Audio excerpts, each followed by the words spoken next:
Shalom Bapak Ibu Saudara yang terkasih dalam Tuhan. Hari ini kita bersyukur atas kesempatan yang Allah berikan kepada kita untuk menikmati kehidupan ini. Secara khusus pagi hari ini sebelum kita melakukan segala kegiatan kita mau mendengarkan firman Allah ya, merenungkan sabdanya. Pembacaan firman Tuhan hari ini dari Mazmur pasal 39. Mari kita buka Alkitab kita. Kita akan baca secara bersama-sama Mazmur pasal 39. Ya, perikopnya doa minta tolong. Ya, sudah menemukan Mazmur pasal 39. Bapak Ibu Saudara yang ada di rumah juga bisa mengikutinya, bisa membaca bersama-sama dengan kita ya. 1, 2, 3. Untuk pemimpin biduan, untuk Yedutun, Mazmur Daud. Pikirku, aku hendak menjaga diri, supaya jangan aku berdosa dengan lidahku. Aku hendak menahan mulutku dengan kekang selama orang fasik masih ada di depanku. Aku keluh, aku diam, aku membisu, aku jauh dari hal yang baik. Tetapi penderitaanku makin berat. Hatiku bergejolak dalam diriku, menyala seperti api. Ketika aku berkeluh kesah, aku berbicara dengan lidahku. Ya Tuhan, beritahukanlah kepadaku ajalku, dan apa batas umurku, supaya aku mengetahui betapa panahnya aku. Sungguh hanya beberapa telepap saja kau tentukan umurku. Bagimu hidupku seperti sesuatu yang hampa. Ya, setiap manusia hanyalah kesia-siaan. Ia hanyalah bayangan yang berlalu. Ia hanya mempeributkan yang sia-sia dan menimbun, tetapi tidak tahu siapa yang meraupnya nanti. Dan sekarang apakah yang kunanti-nantikan ya Tuhan? Kepadamulah aku berharap. Lepaskanlah aku dari segala pelanggaranku. Jangan jadikan aku celaan orang bebal. Aku keluh, kubuka mulutku, sebab Engkau sendirilah yang bertindak. Hindarkanlah aku daripada pukulanmu. Aku remuk karena serangan tanganmu. Engkau menghajar seseorang dengan hukuman karena kesalahannya dan menghancurkan keelokannya sama seperti gegat. Sesungguhnya setiap manusia adalah kesia-siaan belaka. Dengarkanlah doaku ya Tuhan, dan berilah telinga kepada teriakku minta tolong. Janganlah berdiam diri melihat air mataku, sebab aku menumpang padamu. Aku pendatang seperti semua nenek moyangku. Alihkanlah pandanganmu daripadaku, supaya aku bersukacita sebelum aku pergi dan tidak ada lagi. Amin. Demikian jawab pembacaan firman Tuhan. Kita melihat Mazmur ini, ya, ketika kita baca seperti doa mempersiapkan diri untuk meninggalkan dunia ini ya, sepertinya itu, dan ada permohonan kepada Tuhan sebelum meninggalkan dunia, ya, dikatakan supaya aku bersukacita sebelum aku pergi dan tidak ada lagi, ya, ayat 14 terakhir. Jadi dalam perjalanan hidup, ya, hendaklah mengalami kebahagiaan, sukacita, kemudian nanti akan meninggal, kira-kira begitu. Nah, tetapi persoalannya kapan meninggal kan tidak tahu, sementara ada pergumulan. Nah, namun bukan karena pergumulan, bukan karena tekanan, bukan karena sakit itu sebenarnya, maka sang pemazmur menulis, oh kalau begitu saya mati saja. Ya, akhirnya kira-kira begini, sudah tidak menerima kenyataan hidup, bukan? Ya, tetapi sang pemazmur mengerti, memahami bahwa memang akan meninggalkan dunia ini. Nah, tetapi sebelum meninggalkan dunia ini, kiranya ada sukacita yang dari Tuhan melimpah dalam hidupnya. Bapak Ibu Saudara yang terkasih dalam Tuhan, menarik di sini adalah bahwa hidup ini singkat. Ya, jadi karena hidup ini singkat, mari kita bersukacita di dalam Tuhan. Bukan bersukacita secara dunia, bukan.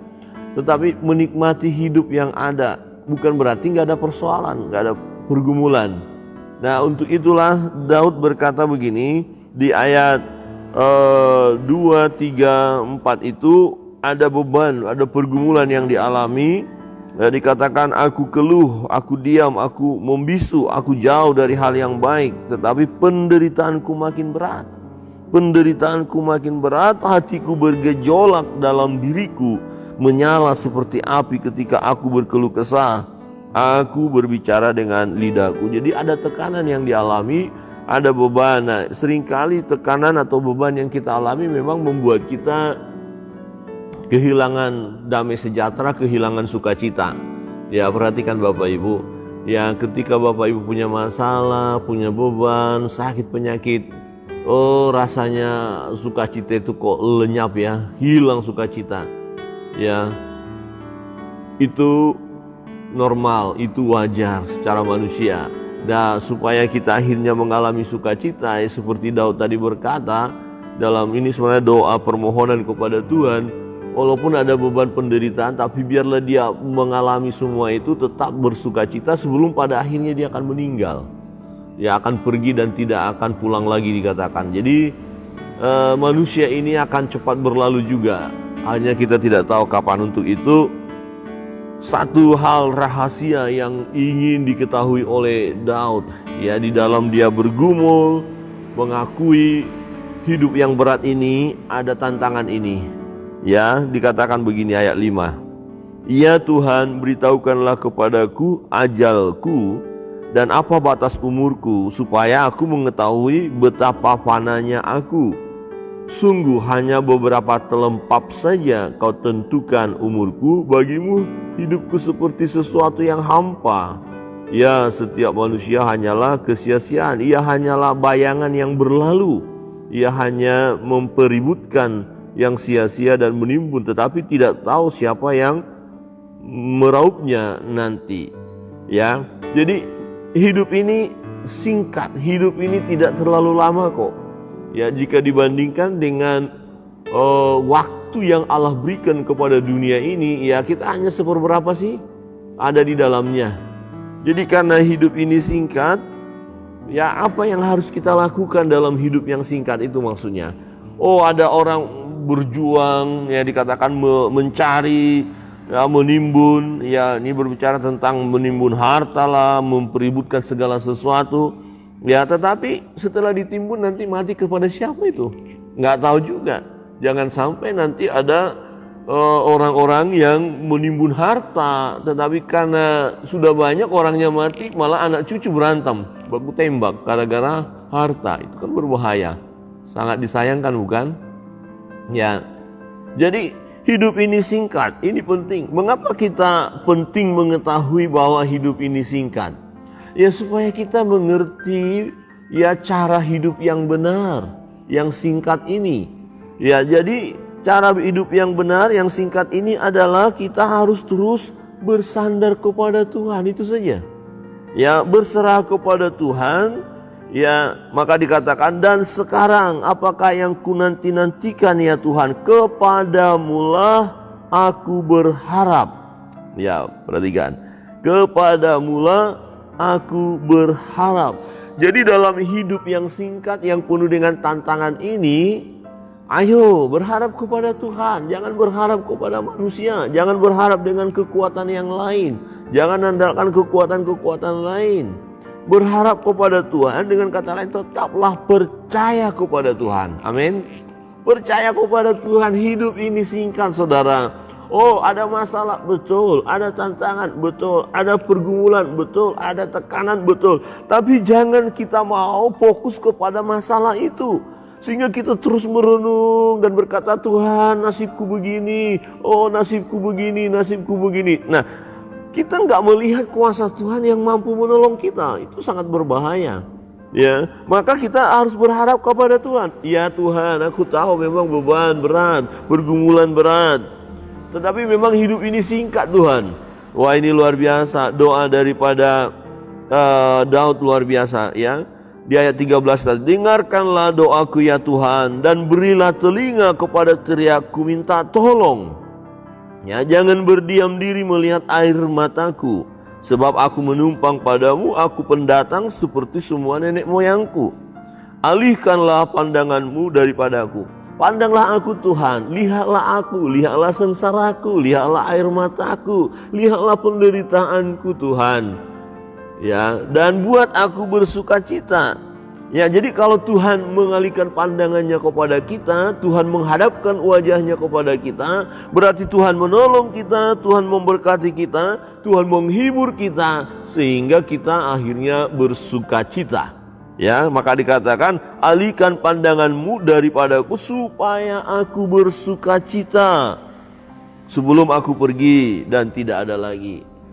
Jadi kita, Bapak Ibu Saudara yang terkasih dalam Tuhan, baik yang ada di gereja, yang ada di rumah, ya kita tidak tahu kapan kita meninggalkan dunia ini.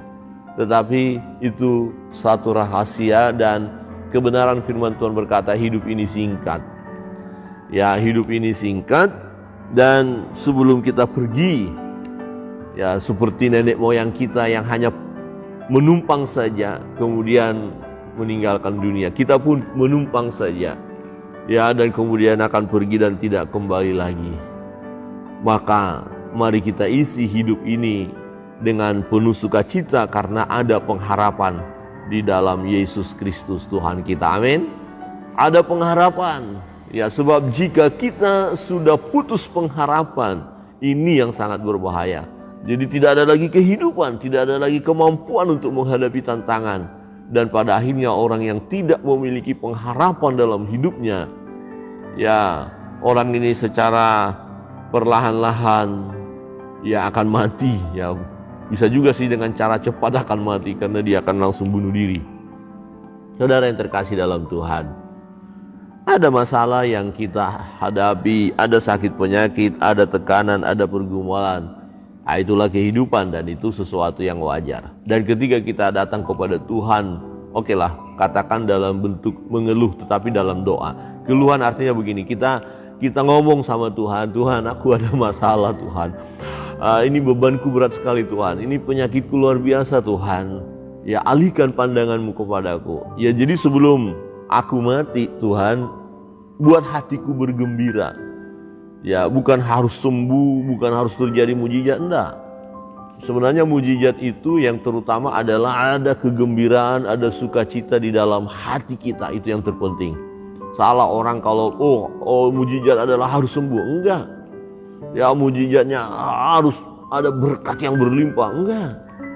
Ya mujizat yang terutama adalah kita bisa bersukacita di dalam Tuhan sekalipun dalam masalah, dalam pergumulan, dalam tekanan. Nah itu yang penting. Jadi doa kita adalah buat aku bersuka cita.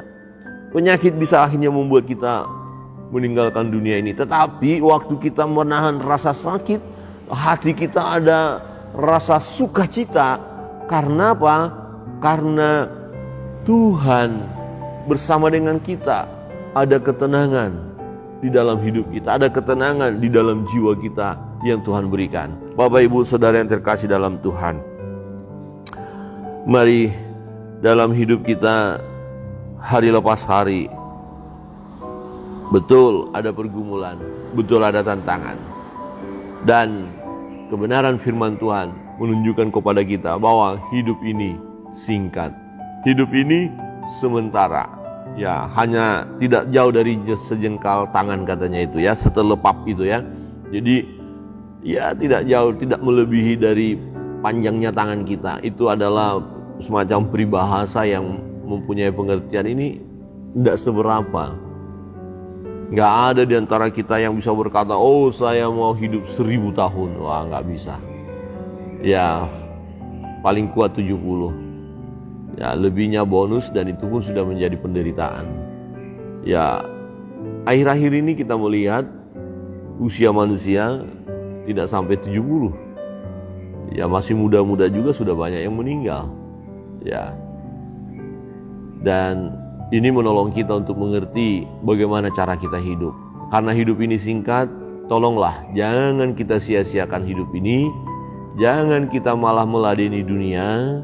Jangan kita lari kepada dunia. Jangan mengandalkan kuasa-kuasa kegelapan. Ya, jangan meninggalkan Tuhan. Jangan tinggalkan Tuhan. Tetapi yang harus kita lakukan adalah bersandarlah kepada Tuhan, berserah kepada Tuhan, berharap kepada Tuhan. Mari tingkatkan doa-doa kita, tingkatkan pembacaan firman Allah, ya, tingkatkan pujian penyembahan kepada Tuhan. Hidup ini singkat, tingkatkan pelayanan kita, ya, tingkatkan supaya kita jadi berkat sebelum kita meninggalkan dunia ini. Ya, ada waktunya, kita tidak tahu, tetapi yang jelas hidup ini singkat. Dan semua kalau kita mengandalkan ya dunia ini, kita fokus kepada dunia ini, itulah kesia-siaan semuanya. Tetapi kalau kita melakukan sesuatu yang benar di dalam Tuhan, itu bukan sia-sia. Ya, segala sesuatu yang kita lakukan di dalam Tuhan tidak ada yang sia-sia. Semua diperhitungkan oleh Tuhan, bahkan memiliki nilai yang abadi. Kiranya Tuhan memberkati kita. Kita akan masuk dalam